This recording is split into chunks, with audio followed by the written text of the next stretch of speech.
We all have that moment, the one where you finally realize, this isn't love, this is waiting, this is doubting.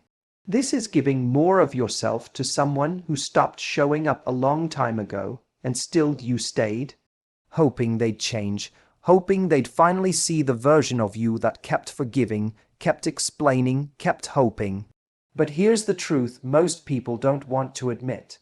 The most powerful thing you'll ever do isn't fight for someone. It's choose not to. No screaming, no threats, no long goodbye, just a quiet, sharp decision. I'm done. Done explaining your worth. Done chasing mixed signals. Done breaking your own heart to protect someone else's ego. You leave not to hurt them. You leave to save yourself. Gone like you were never there, because the version of you that stayed, she doesn't live here anymore. There's a misconception that power always has to be loud, that if you want to be heard, you need to make noise, speak up, fight back. But real strength, especially when it comes to walking away, doesn't always come with a dramatic exit. Sometimes the most powerful move is the one you make in silence, the quiet choice to stop texting, the still moment when you decide you won't argue this time. The calm certainty that you're done not because you don't care, but because you finally do. That kind of silence doesn't scream, it doesn't beg, it doesn't need to be understood. It speaks for itself. When someone disrespects you, lets you down, or plays games with your emotions, your first impulse might be to defend yourself, to explain what they did wrong, to get them to see the impact of their actions. And that's natural. You want closure, justice, recognition, but not everyone is emotionally available enough to give you that. Not everyone is capable of seeing beyond themselves. So while you're pouring energy into trying to be heard, they're staying comfortable in their own story, one where they did nothing wrong, or worse, where your reaction becomes the problem. That's where silence becomes your weapon, not to punish, but to protect. When you remove your voice from the dynamic, when you stop trying to be understood by someone who doesn't want to understand you, you take your power back. Because now, you're no longer participating in a cycle that drains you. You're no longer trying to fix something that doesn't want to be fixed. You're choosing peace over performance. That is strength. That is clarity. Walking away quietly sends a message that no amount of talking ever could. It says, I don't need you to agree with me. I don't need you to admit anything. I just need to be done. You don't need to argue your worth to someone who treated you like you were replaceable. You don't need to convince anyone that your feelings are valid. The people who truly see you don't need explanations. And the ones who don't, no explanation will ever be enough. The more energy you give someone who consistently makes you feel confused, anxious, or small, the more you dilute your own power. Every text you send hoping for a response, every call you make hoping for clarity, every argument you try to win, it all keeps you tied to someone who already decided how little they were going to give. But when you stop engaging, you shift the energy, you create space, and in that space, something amazing happens. You begin to feel your own strength again. It's in the quiet that you hear yourself clearly. It's in the stillness that you start to rebuild the connection with the one person who never should have been neglected in the first place. You realize that silence isn't empty. It's full of answers. It's full of boundaries. It's full of the respect you've been trying to get from someone else, finally being returned to you, by you. You don't need to be loud to be powerful. You don't need to be dramatic to make a point. You don't need to convince someone to treat you better. You just need to walk quietly, clearly, without second guessing. That's the energy that changes everything. Not because it changes them, but because it changes you. You stop fighting for someone else to see your value and start standing in it yourself. And once you do that, you'll never settle for noise again. When someone doesn't value you while they have you, your absence should speak for itself.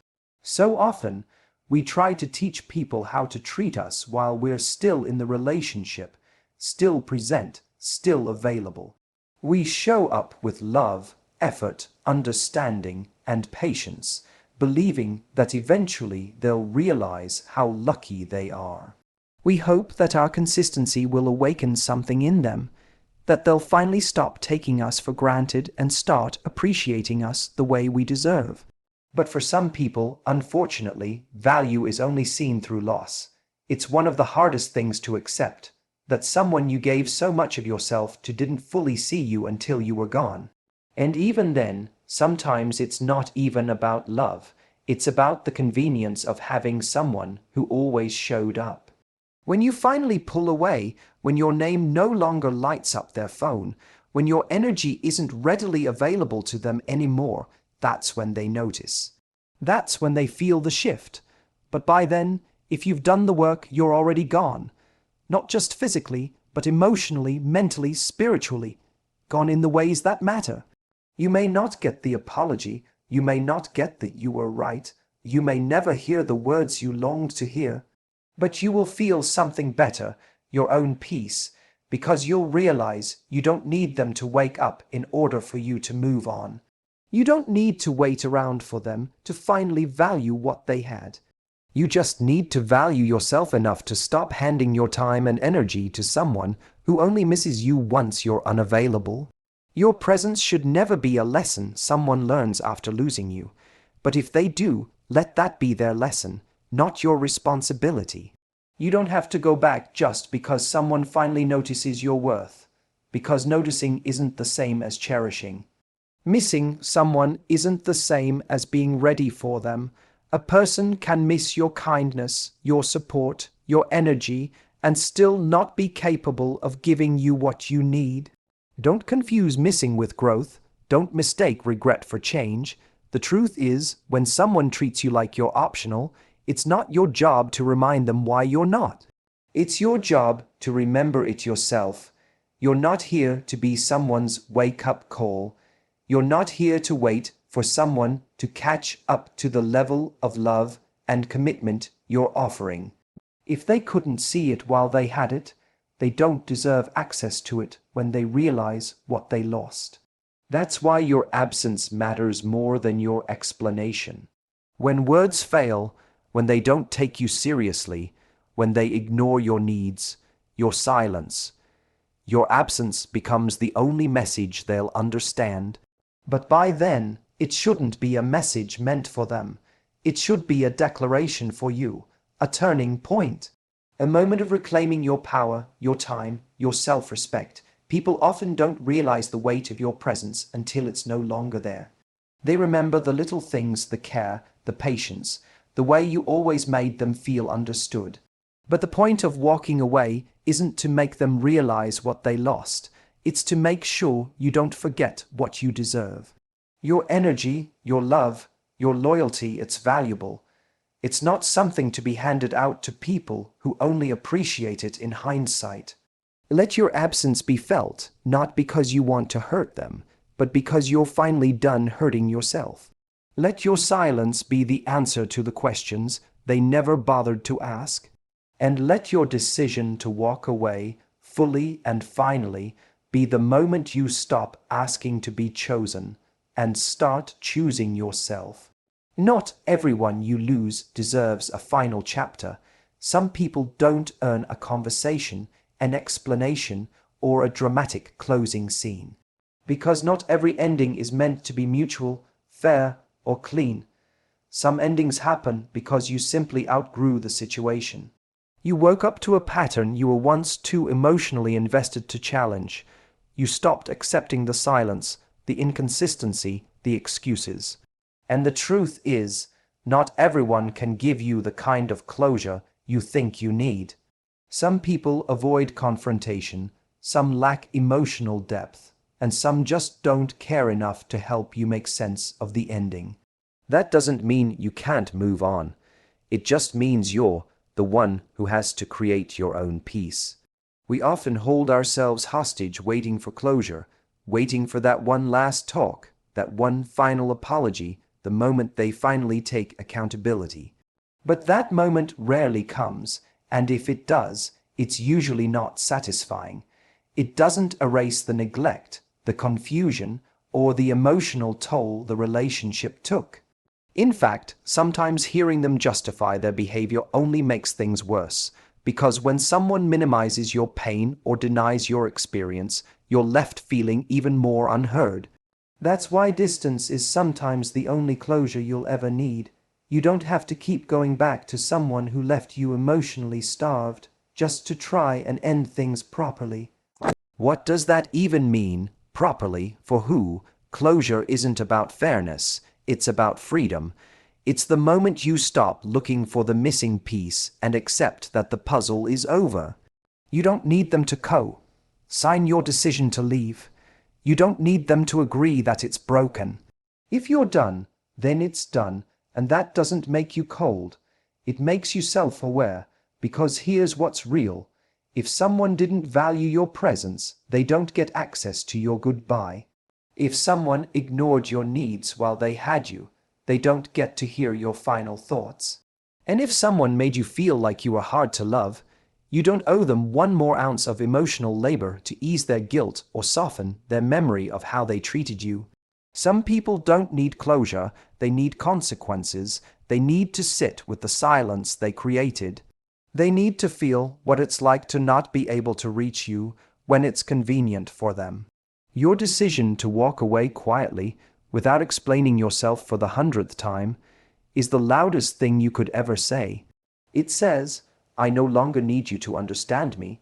I no longer need you to fix this. I just need to go. And yes, it hurts.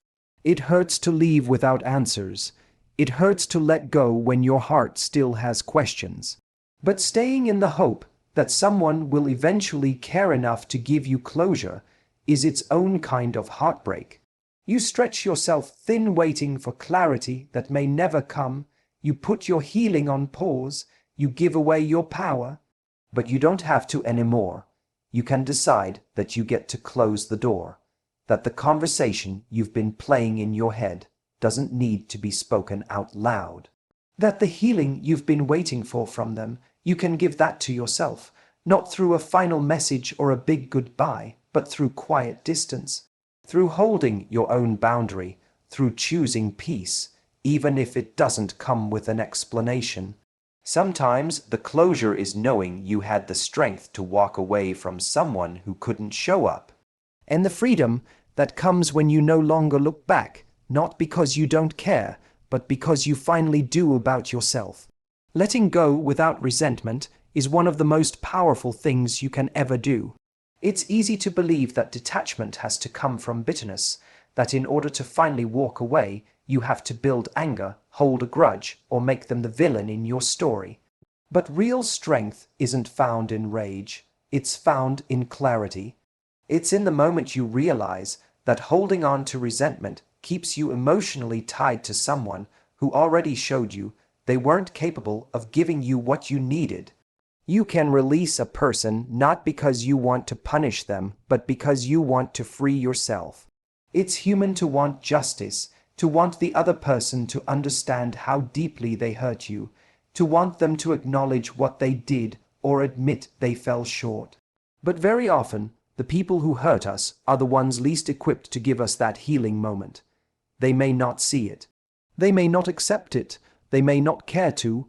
So waiting for them to change, to apologize, to finally get it, becomes just another way we stay stuck, another delay in our own healing process. But detaching without bitterness isn't about pretending it didn't hurt. It's not about minimizing your pain or pretending you don't feel anything.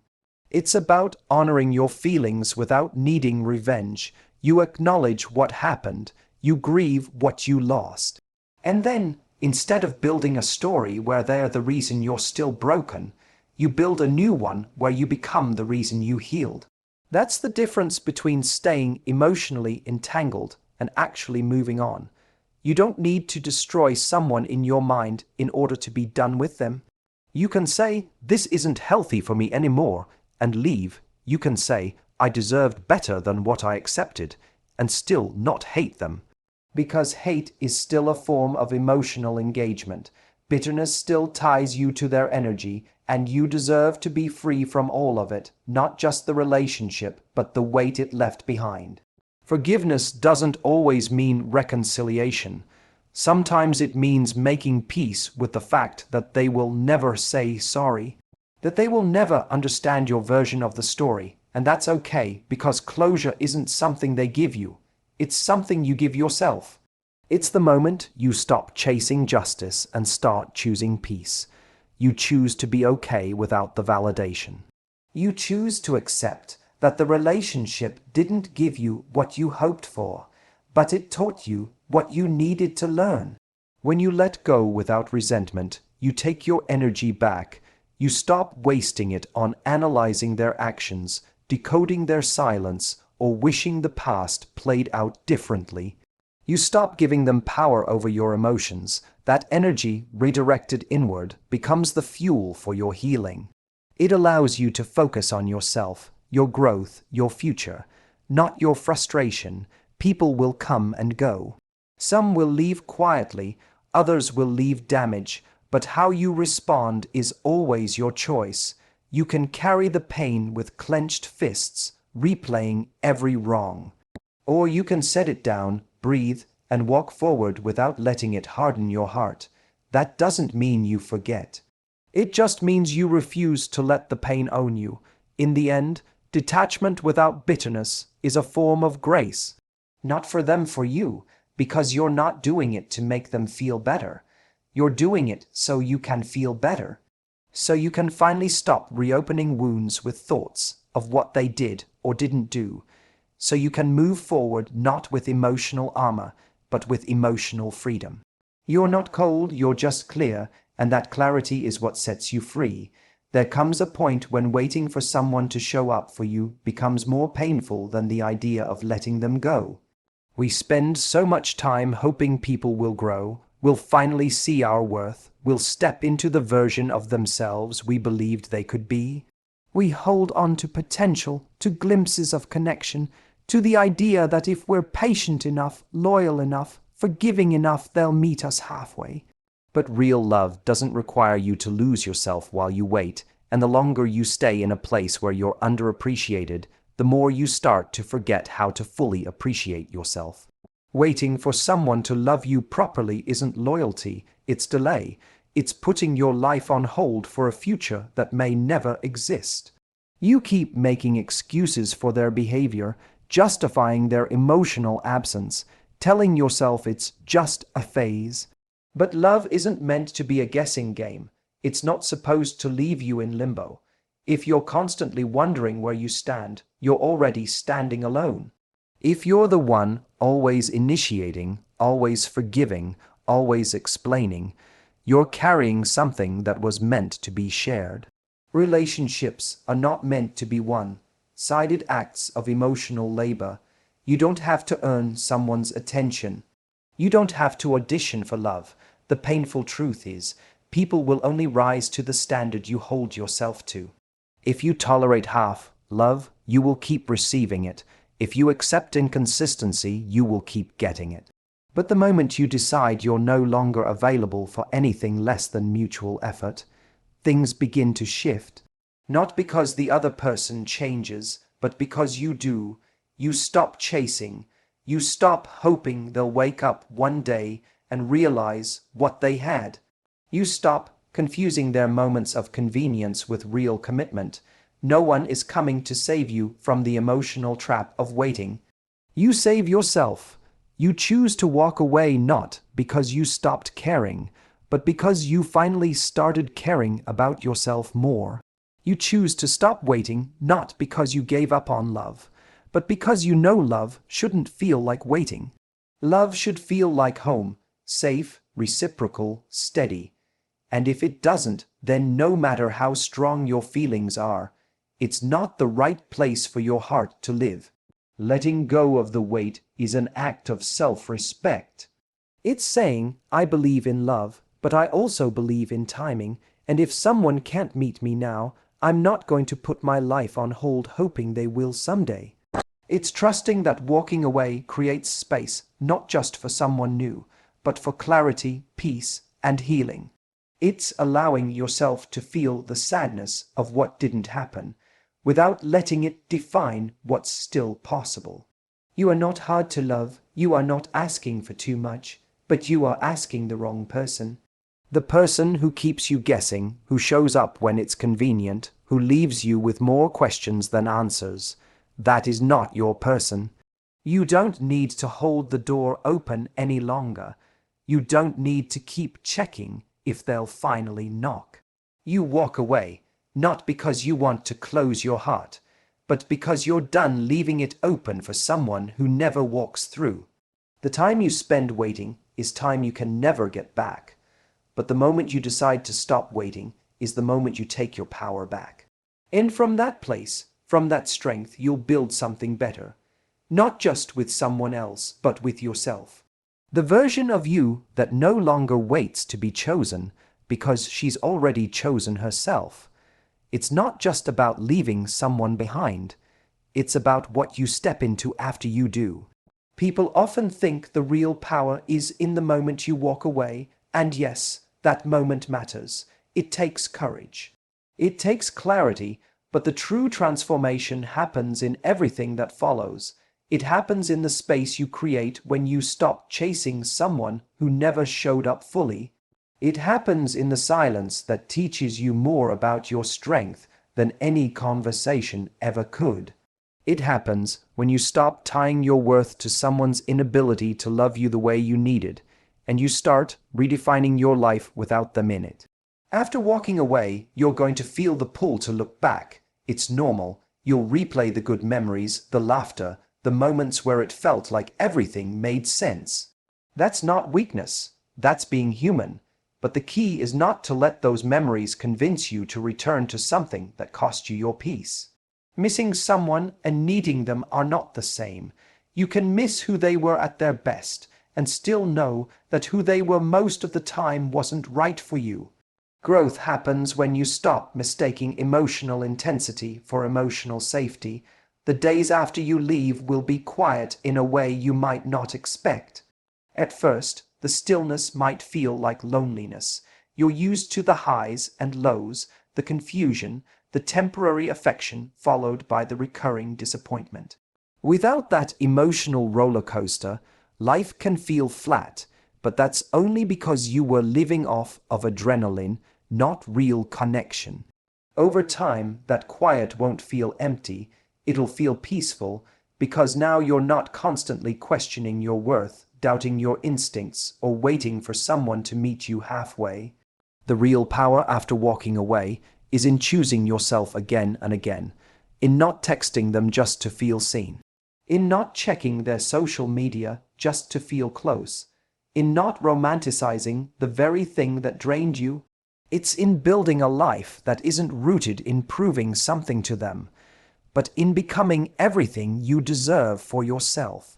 You start pouring energy into your passions, your friendships, your goals, the parts of your life that give back to you instead of pulling you under. You begin to realize that your healing doesn't come from them changing, it comes from you changing the way you see yourself. You stop asking why they didn't love you enough, and you start asking why you were willing to accept so little. That's not self-blame, it's self-awareness. It's the kind of reflection that leads to real boundaries, deeper confidence, and stronger intuition. You start to trust yourself again. You start to believe that you're capable of choosing better next time, not just someone who says the right things, but someone who follows through. Someone who doesn't make you question your place in their life. Eventually, you'll look back not with anger, but with detachment. Not because you forgot, but because you've healed. They'll become a chapter, not the whole story. You'll realize that the best thing you ever did wasn't loving them. It was loving yourself enough to leave. And what comes next? That's the part they never get to see. The version of you that's thriving, grounded, open, and no longer settling for halfway love. Walking away was never the end. It was the beginning of becoming someone who no longer begs to be chosen because she's too busy building a life that doesn't need permission, approval, or validation. That's your power. And it lives in everything you do after you decide you're done. So in the end, this isn't about revenge or proving your worth to someone who couldn't see it when it mattered. This is about release. It's about stepping out of the version of yourself that stayed too long, gave too much, and waited in silence for something that was never going to arrive. It's about letting that chapter close, not with chaos, not with begging, but with clarity, quiet, sharp, free. You don't owe them a performance. You don't owe them your pain. What you owe is to yourself, to walk away without looking back, to rebuild without reopening, and to remember who you are without their voice in your head. Because healing doesn't begin when they apologize. Healing begins the moment you stop needing them to. This is your turning point, not just walking away, but walking forward on your terms, with your dignity, with your peace, and with the kind of self-respect that makes you untouchable to the version of love that asks you to shrink. Gone like you were never there, not because you never loved, but because now you finally love yourself more.